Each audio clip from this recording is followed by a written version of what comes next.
Patricia Tate was at Krenwinkel's hearing to speak against parole. After her sister Sharon Tate was murdered, their mother started a campaign to increase the rights of victims' families. She asked Patricia to carry on the work, and the campaign has achieved some important changes in the law. Now, victims' families in California not only have the right to appear at parole hearings, they can also have the last word to the board. I don't trust her. I don't trust any of these people. I don't want them out. I think, as her attorney said, I think their crimes are bad enough that, yes, they should stay in prison for the rest of their lives.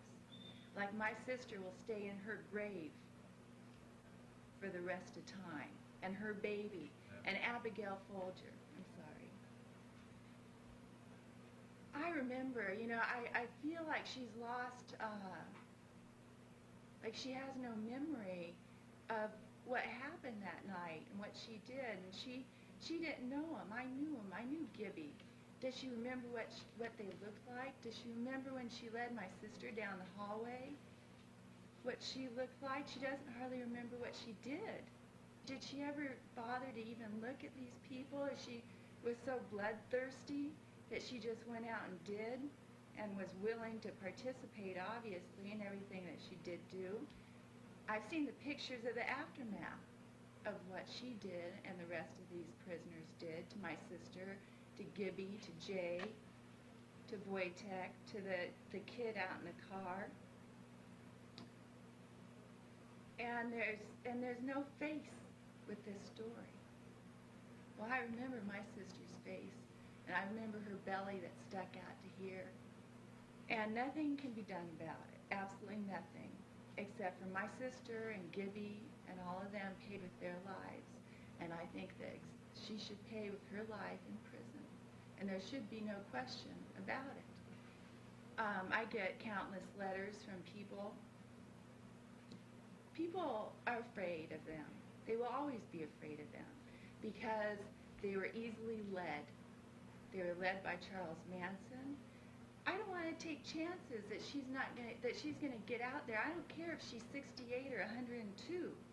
I don't want to take a chance on any of these people getting out at any age and being able to be led again like they were once by some wild, crazy maniac.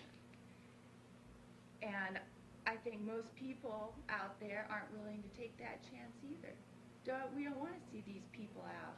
Their crimes were so heinous that they should all be in prison for the rest of their life. I don't want them out to make more victims, for them to fall prey on what they fell to with Charlie Manson and this whole cult thing. And her crime was, yes, absolutely bad enough to stay in prison for the rest of her life, and I hope that's exactly what happens. It's caused my family much, much, much pain. It will go on through, when my mom's passed away now, it will go through me. What she did will affect down generations and generations and generations, the big ripple effect. I don't understand these people. I don't understand why we even put them up for parole. I don't know why we sit here. But that's her right, and it's as my right to come in here and speak my mind, and I am thankful for that. I don't think it's fair that she's sitting there in the parole hearing. It can only serve one purpose, and that's to influence the board in an area they should not be influenced in. She basically has the last word. And what is proven by that? Everybody else has to follow certain rules on what they can say or discuss in a board hearing. But apparently, whether there are rules towards this victim or not doesn't mean anything, because the board certainly lets them ramble on. And it's just to get the sympathy of the board. But that's not what they're there for. Thank you for your consideration. The parole board had heard all the evidence. They now had to make their decision on Patricia Krenwinkel, whether to grant her parole or to deny it for a period of up to 5 years. Maybe one day we'll actually get somebody that isn't afraid of the governor, that isn't afraid of other political appointees and will say, I've reviewed all of this, and I think it's time to let go. In California, by the definition of the penal code, the reason that a defendant is incarcerated is for punishment. There is nothing about rehabilitation. Rehabilitation is great, and if that happens, that's wonderful. That's a byproduct of a good prison system. But that's not the reason we send people to prison in California. It's punishment. A long time ago, although they've removed rehabilitation, rehabilitation itself means rehabit. It means they take you out of society, and then eventually you gain the skills to rehabit and go back into the community from which you've offended or you have committed a crime and you've done something wrong. The prison system is set up for many purposes.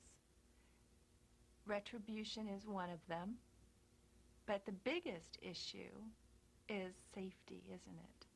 The biggest issue is to not make more victims. If we decide people are just no good and are no good ever, then do we just eliminate them? Or do we believe that people do change, and if we do, then do we give them second chances? Do we believe in forgiveness?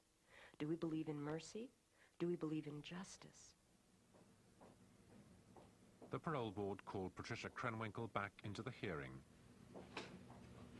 We're back on record. The time is 20 minutes after 10. They had taken just 15 minutes to make their decision. It was time to tell Patricia Krenwinkel the outcome. Ms. Krenwinkel, the panel has reviewed all the information received from the public and relied on the following circumstances in concluding that you're not suitable for parole. The board had decided to refuse parole to Patricia Krenwinkel. Society and a threat to public safety if released from prison. The offenses were carried out in an especially cruel and callous. But it was not denied for the maximum period, and she will be allowed to reapply in 3 years' time. By then, it will be 28 years since Patricia Krenwinkel was convicted. She will have spent more than half of her life in prison.